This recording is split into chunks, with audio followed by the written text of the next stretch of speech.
저도 이 IUC 같은 강인함을 좀 갖고 싶은데 이 강인함을 마음속에 키울 수 있는 비결이 뭐가 있을까요? 특히 이런 분들이 있어요. 연애 없이 못 사는 분들. 너무 관계에 의존적인 분들.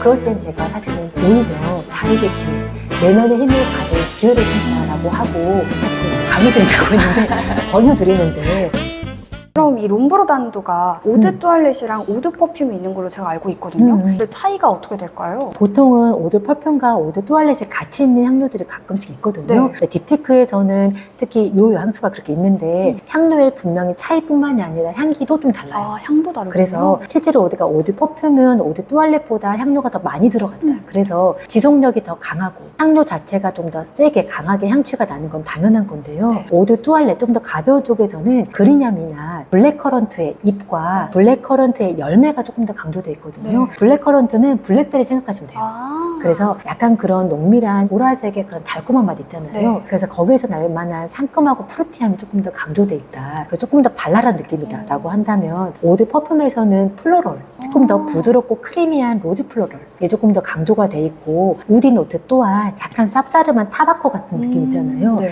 그래서 뭔가 조금 더 성숙한 느낌, 세련된 느낌, 도시적인 느낌들이 향조의 농도와 상관없이 그런 차이점이 또 다르기 때문에 사실 그래서 같은 향료도 오드 퍼퓸을, 네. 오드 뚜아젯을 선호하는 분들이 꽤 많이 있더라고요. 저는 그래서 항상 이렇게 한 향수를 가지고도 오드 뚜알렛이랑 오드 퍼퓸 두 개로 나오는 게 너무 좋아요. 제가 맞아요. 골라서 맡을 수 있으니까 그게 좋은 것 같습니다. 맞아요. 그러면 이 향수랑 좀 비슷한 향수는 어떤 게 있는지 궁금해지는데 저는 일단 대표적으로 딥티크의 오로즈가 좀 비슷하다고 알고 있거든요. 그래서 약간 이게 갈린데요. 나는 오로즈보다는 롬브르단도파, 뭐 나는 롬브르단도보다는 오로즈파 이렇게 확연하게 좀 갈린다고 하더라고요. 은서 씨는 어떤 거? 저는 근데 롬브르단도파긴 합니다. 저도요. 근데 실제로도 좀 비슷하긴 한데 다른데 네. 저희도 장미향기가 있거든요. 네. 저희도 이유제 장미향기가 있는데 장미 향수를 모아보면 제가 아마도 10,000개 이상은 될 거예요. 그만큼 많이 사랑받는 향료이고 어떻게 표현하냐가 다른데 말씀처럼 저희가 오로즈 하면은 조금 더 티피컬한 장미. 롬브르단도는 약간 특색 있는 조금 더 그린함이 더해진 야생화 장미에 가깝다면 조금 더 꽃다발 느낌의 우리가 예상할 수 있는 장미의 느낌 오로즈 조금 더 가깝고 여기는 그린함이 강하다면 약간 프루티함 있잖아요. 네. 여러 가지 과일 향기들이 더해졌다 이렇게 볼 수 있는 게 오로즈인 것 같아요. 그리고 또 우리가 장미 향수 하면 되게 유명한 게 산타마리아 노벨라의 로사 가드니아 있잖아요. 네. 이 향수 맡아보셨죠? 맡아봤죠. 너무 유명해서. 그렇죠. 어떠셨어요? 근데 대표적인 장미 향수라는 느낌을 받았어요. 역시 산타마리아에서도 만들었구나 한데 특유의 또 그 브랜드만의 살짝의 그 포근함이 맞아요. 느껴졌던 것 같아요. 딱 산타마리아 노벨라 하면 우리가 비누 장인, 네. 비누 향기 장인이어서 뭐든지 파우더하게 비누로 만들어버리겠다. 딱 이런 느낌이어서 로즈 향기에 더해서 안 그래도 폭닥거리는 가드니아, 자스민 이런 향기들이 부드럽게 감싸고 마지막에 머스크로 파우더리하게 조금 더 롬브르단도보다는 조금 더 폭닥하게 핑크하게 좀 마무리된 느낌들이 있어서 이런 느낌들이 저희가 또 비교해볼 포인트인 것 같아요. 이렇게 좋은 향기 하나면 마음이 달라질 수도 있다는 거 잘 알고 계시죠? 그래서 저희는 향수만 리뷰하지 않습니다. 마음 케어까지 함께하는 콘텐츠죠. 이유즈만의 향기 감정 이야기입니다. 네, 지금 구독하시면 향수 추천과 구독자 전용 이벤트까지 마련되어 있으니까요. 지금 바로 구독 눌러주세요. 그래서 장미 향기들은 저희가 이렇게 얘기해 볼 수 있을 것 같고 콩포드에 느와드 누아라고 하는 향수가 있거든요. 요거보다는 조금 더 매운맛이라고 네. 생각하시면 되는데 저는 사실 그 향수를 되게 좋아하는데 약간 커피 향기 같기도 하면서 약간 퇴폐적인 장미 향기 있잖아요. 막 문신이 있을 것 같고 이 언니 조금 아이라인 셀 것 같고 근데 뒤돌아서면 이 언니 너무 멋지고 직원 하는데 틀린 말 하나도 안 해. 약간 이런 느낌의 언니 있잖아요. 네. 그런 센 언니의 캐릭터 이런 것들하고도 또 비교해 보시면 재밌을 것 같아요. 저도 좀 궁금해지는데요. 네, 맞아요. 네. 그럼 롬브르단도 하면 이걸 좀 싫어하는 분들 생각해보면 좀 어떤 점을 싫어하실 것 같으세요? 뭔가 너무 향이 애매해서 싫어하시는 분들도 있을 것 같아요. 그리고 어떻게 보면 살짝 너무 쌉싸름하다는 느낌 때문에 살짝 그 내추럴함이 나한테는 좀 날카롭게 느껴져서 싫어하는 분들도 있을 것 같고 지속력이 강할 것 같지는 않아서 좀 그런 이유로 싫어하시는 분들도 있을 것 같아요. 맞아요. 저도 이제 시향을 해드리다 보면은 장미향수 있어요? 라고 물어보셨을 때 네. 이제 우리가 그동안 많은 경험치가 있으니까 장미향기에 대한 기준이 있는 거예요. 그쵸? 아무리 개성 있는 향도 좋지만 그 기준과 너무 부합하지 않아서 이 정체성이 부담스럽다. 이런 분들이 가장 많을 것 같고 하지만 또 우리가 딥티크 마인드로 예술적으로 새로 경험해보는 것도 좋을 것 같아서 이렇게 한번 경험해보시는 것도 좋을 것 같고요. 네. 그러면 우리가 이 롬브르단으로 하면 조금 어울리는 이미지 같은 거나 조금 이런 연예인이 좀 떠오른다. 혹시 이런 것도 좀 있으실까요? 저는 아무래도 이 내추럴함 때문에 좀 배우 한지민 님이 떠올랐는데 되게 예쁘고 사랑스러운 느낌인데 친해지면 자연스럽게 금방 친해질 것 같은 그런 느낌이거든요. 뭔가 수수하고 털털하시고 그런 느낌이 이 롬브르단도의 약간의 그런 장미향과 더불어서 좀 자연스러움으로 이어지는 그 내추럴함이 한지민 님이 좀 떠오릅니다. 그렇죠. 너무 예쁜 분. 네. 맞아요. 그래서 너무 착하고 부드럽고 약간 이런 느낌하고도 잘 어울리는 것 같고 저는 아이유님. 아이유. 떠올랐거든요. 네. 아이유님 하면 일단 전국적으로 불호가 없는 다 좋아하시는데 저는 그분을 보면 묘하게 느껴지는 게 근성이요. 저는 그분의 근성이 느껴지는데 사실 뭐 저는 개인적으로 그분의 인터뷰를 길게 보거나 그런 적은 없는데 간단히 제가 알기로 어렸을 때 한번 보증 문제로 집안이 되게 어려워져서 되게 어렵게 자랐다고 해요. 근데 그 과정에서도 꿈을 잃지 않고 스스로 되게 노력하고 근데 스스로 보면 재능이 너무 많잖아요. 음악적인 거, 뭐 노래를 부르는 거, 만드는 거 그리고 연기하는 거 맞아요.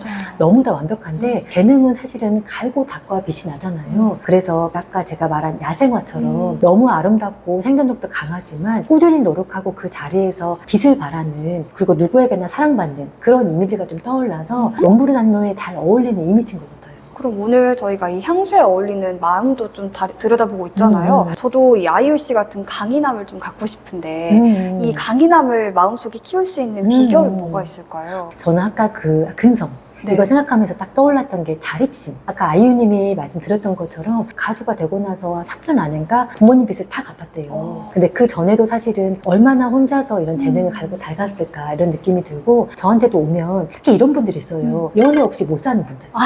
그래서 그분의 개인적으로 나쁜 분 아니고 되게 좋은 분인데 너무 관계에 의존적인 분들. 사실은 관계가 끝날 때 또는 관계가 부재할 때 너무 힘들어하는 경우가 있거든요. 그럴 땐 제가 사실은 오히려 자립의 기회 내면의 힘을 가질 기회로 삼자라고 하고 내면의 힘 키우는 걸 강요드리는데 사실은 제가 강요드린다고 했는데 권유드리는데 내가 너무 강한 마음에 그랬는데 만나보면 저 사람 참 독립적이야 저 사람 참 자립심이 강해 어떤 사람한테 이런 얘기 하는 것 같으세요? 저는 그래도 뭔가 자기 자신에 대한 좀 믿음이 있는 사람들? 사실 저도 좀 추구하는 방향이긴 한데 남의 말에도 뭔가 쉽게 흔들리지 않고 내 마음속에 세운 기준을 나에 대한 가능성을 그대로 믿고 가는 그런 분들인 것 같기도 하고 그래서 다른 사람들 말에 일단 잘 안 흔들리는 분들이 대체로 그런 것 같아요. 맞아요. 저도 딱 그런 건데 일단 첫 번째로 제가 본 그분들의 공통점은 객관적인 자기 인식이 있어요. 그래서 말씀처럼 내가 맞아 또는 흔들리지 않아가 너무 과도한 자기애로 가버리면 안 되잖아요.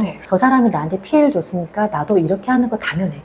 이건 약간 과도한 자기애에 맞다면 객관적인 자기인식은 내가 다 못하진 않아. 내가 다 못나지도 않았어. 하지만 다 잘하지도 않으니까 내가 지금 이런 것들을 하고 싶고 이걸 가지고 싶으니까 이 부분을 노력해야지. 여기서 볼 수 있는 거는 객관화된 자기인식이 있는 것. 두 번째로는 내적 동기에 의해서 움직이는 사람들이요.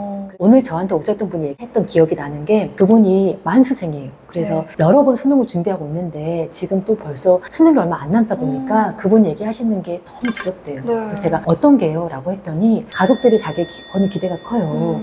아버지가 들어오시면 오늘 공부는 어땠니? 네가 우리 집안을 먹여 살려야 된다. 이렇게까지 하고 있으니까 우리 가족은 너만 보고 있다. 그리고 친척들도 다 알아요. 그래서 올해는 진짜 믿어본다 이런 얘기를 하는 거예요. 근데 제가 들어 너무 부담스러워서 제가 친척들 만나지 마세요 당분간 이렇게 진짜 얘기하기도 했는데 그 다음 했던 얘기는 그분이 A씨라고 하면 A씨는 시험에 대해서 어떻게 생각하세요? 라고 했어요. 근데 그때부터 동공이 흔들리는 거예요. 그래서 잘해야죠. 어떤 게 잘하는 건데요? 했더니 내적 기준이 별로 없어요. 그냥 막연히 이제는 인서울 해야지. 이제는 좋은 대학 가야지. 이제는 친척들에게 욕먹지 말아야지. 당당한 아들과 당당한 조카가 돼야지. 이런 외적 기준에 움직이는 사람은 사실은 그걸 이뤄도 사실은 불안이 늘 있어요. 왜냐하면 그 기준에 따라서 누구는 잘 갔다. 누구는 못 갔다. 라고 할 거잖아요. 그래서 제가 그분에게 물었던 건 얼마 안 남긴 했어요. 하지만 너무 많은 시간을 쓸 수는 없지만 대략적으로 내가 작년에 받았던 수능 점수와 갈 수 있는 대학에서 한 단계만 더 높은 학교, 좋은 학과로 구체적인 목표를 타겟팅하자 이렇게 얘기했거든요. 이게 너무 내적 기준을 못 세우는 분들에게 제가 드리는 팁. 막연하게 또 갑자기 내가 여기 가겠어요 라고 정하면 안 되잖아요. 그래서 최근 나의 행보에서 한 발 더 나가서 할 수 있는 것. 이게 내적 동기가 되면 묘하게 플랜이 생기고 네. 할 수 있는 용기가 생기거든요. 그렇기 때문에 이런 식으로 내적 동기를 만들어 보시면 독립, 자립하는 데 좀 도움이 되실 것 같아요. 너무 도움되는 말인 것 같아요.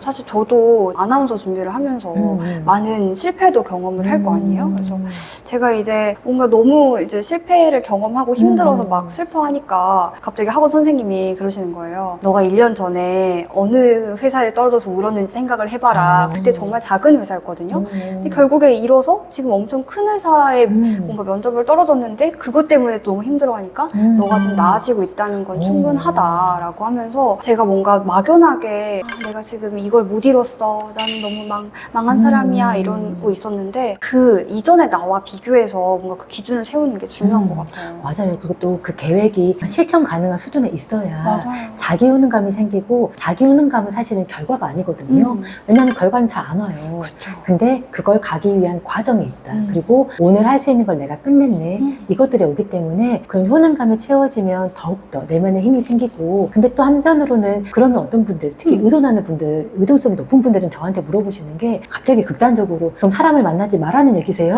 그래서 제가 아니 그건 아니고요 라고 얘기는 드리는데 네. 그럴 때 가장 중요한 건 아까 객관화된 자기 인식이 있기 때문에 이분들은 자기가 적당한 인간관계의 거리감을 유지할 줄 알아요. 그래서 자립이라고 하는 거는 배타적인 게 아니고 적당한 거리 설정 있잖아요. 내가 지금 정한 목표나 원하는 거에 어느 정도 사람을 만나고 어느 바운더리로 관계를 유지해야 될지 그러면서 너무 상처받거나 불필요하다고 느껴지면 거리를 조금 멀리하고 또 내가 도움을 줄 부분이 있거나 받을 부분이 있으면 유연하게 대처하는 거 있잖아요. 나의 부족한 부분도 시인하고 이런 것들 정말 내면에 힘이 있는 분들이고 사실은 이전에 아이유 씨가 프리즘 인백에 나오거나 그런 얘기를 하는 걸 보면 저는 그런 것들이 많이 느껴졌어요. 역시 아이유 씨의 괜히 이런 텔레트가 있는 게 아닌 것 같습니다. 맞아요. 저희가 또 롬부르단노에 어울리는 마음, 이런 내면의 힘을 기르는 거나 자립심, 이런 까지 얘기해봤다면 네. 또 이제 테스트의 시간이 돌아왔거든요. 네. 자, 이번에는 블라인드 세 번째 테스트. 네. 자, 이번에 또 한번 시작해보고 저희가 같이 이야기해보겠습니다.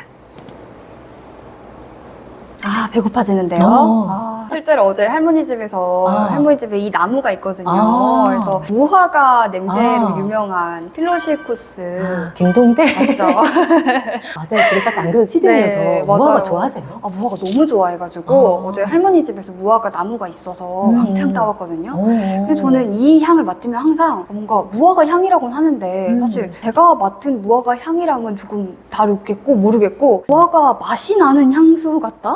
그래서 자꾸 저는 이상하게 이 향수만 맡으면 배가 고파져요. 맞아요. 어쩌면 또 할머니 집에서 맛있게 먹었던 기억과 네. 그때 따뜻했던 감정 있잖아요. 이게 기억나는데 저도 갑자기 무화과가 생각나는 게 사실 저희 이유주 향기에도 그린피그가 있어요. 그래서 필로시코스랑 조금 다른 점은 아까 저희가 약간 알싸한 깻잎향 같은 그린향처럼 그린피그는 처음에 약간 초록에 약간 연두색의 초록의 향기들이 좀 나고 그 향기가 지나가면 달콤한 무화과 향기가 좀 나거든요. 그렇게 마무리가 되는데 사실 그 향기는 저는 제 아이를 생각하면서 만들었거든요. 저 아이가 4살 때, 5살 때 무화과를 딱 처음 줬는데 맛이 있을 리가 없잖아요. 맞아요. 근데 딱 먹고 뭔가 표정을 찌끄리는데 맛없다고 뱉을 수는 없고 엄마 이거 무화? 이렇게 약간 어색한 표정으로 무화 하는데 사실 뱉어도 되잖아요. 맞아요. 근데 엄마를 실망시키기가 싫고 그 마음이 너무 사실 좀 예쁘고 제가 좀 안쓰럽고 이런 마음이 들어서 그 그린픽을 만들었을 때가 딱 그런 느낌인 게 세상에 딱 나가보면 뭐하게 그린 향이지만 즉 필요한 거지만 이렇게 거친 일도 있을 거고 그쵸. 이렇게 맛없는 경험을 할 수도 있고 하지만 또 끝까지 버텼을 때 그런 달콤한 그런 경험을 해보면 좋겠다라고 생각해서 그런 향조를 만들었거든요. 그만큼 무화과는 사실은 말씀처럼 묘하게 우리가 익숙하지 않은 과일인 것 같지만 그렇게 오히려 특별한 기억들이 조금씩은 있는 것 같아요. 맞아요. 네. 저도 무화과의 기억이 있고 우리 선생님도 무화과의 기억이 있어서 좀 신기한데 맞아요. 되게 크리미하고 뭔가 포근포근한 그런 향인 것 같아서 데일리로 뿌리시는 분들도 전 주변에 많거든요. 아 정말요? 네. 오. 그래서 그렇게 막 크리미한데 이게 무거운 크리미함이라기보다는 좀 가벼워서 뭔가 그렇다고 또 지속력이 안 좋을 것 같지는 않아요. 그래서 이 무화과의 뭔가 그 과육의 달콤함과 크리미함과 그리고 제가 향조를 보진 않았지만 뭔가 약간의 머스크함? 살짝 있을 것 같은데 맞나요? 맞아요. 있어요. 네.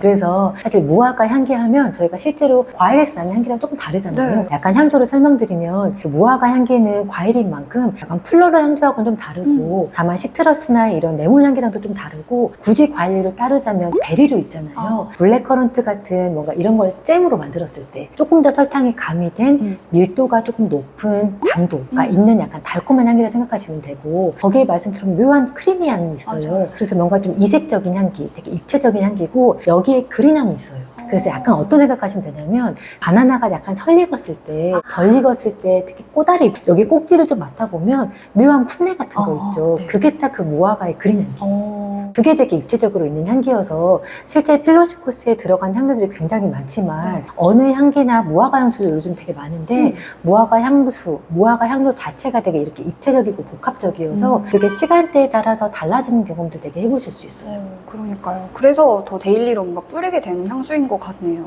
맞아요. 그리고 여기도 저희가 약간 스토리텔링을 해보자면 무화과 나무 실제로 보셨으니까요. 네. 상상을 해보면 처음에는 무화과 잎이 펼쳐져요. 그래서 롬브르단로보다는 조금 더 밝은 너무 묵직하지 않은 그린함이 무화과 잎 이런 것들이 더해져서 좀 초록하게 흘러가다가 중반 미들노트가 되면 이제 무화과 열매가 폭발하는데 여기에 여러 가지 다른 과일 향들도 조금 더해져서 달콤하고 녹진한 향기들이 조금 나고요. 네. 그래서 말씀처럼 이 향기를 조금 무겁다는 분들도 있지만 생각보다 데일리로 써도 괜찮을 만큼 달콤하고 조금 말랑말랑한 향기 이렇게 보시면 되고 그리고 잔향으로 가면 이제 무화과 나무로 가는데 이걸 이어주는 과정이 아까 달콤함에서 우디로 이어주는 과정이 백합향기, 약간 목련향 이런 것들이 있거든요. 프루티함과 우디함의 중간에 플로럴함이 약간 더해져서 조금 더 매끄럽게 넘어가는 것들이 있고 우디 향기에서도 약간 부드러운 향기들 머스크나 바닐라 이런 것들이 더해져서 전반적으로 단단한 무화과 나무, 전반적으로 달콤한 무화과 나무로 완성해 주는 것 같아요.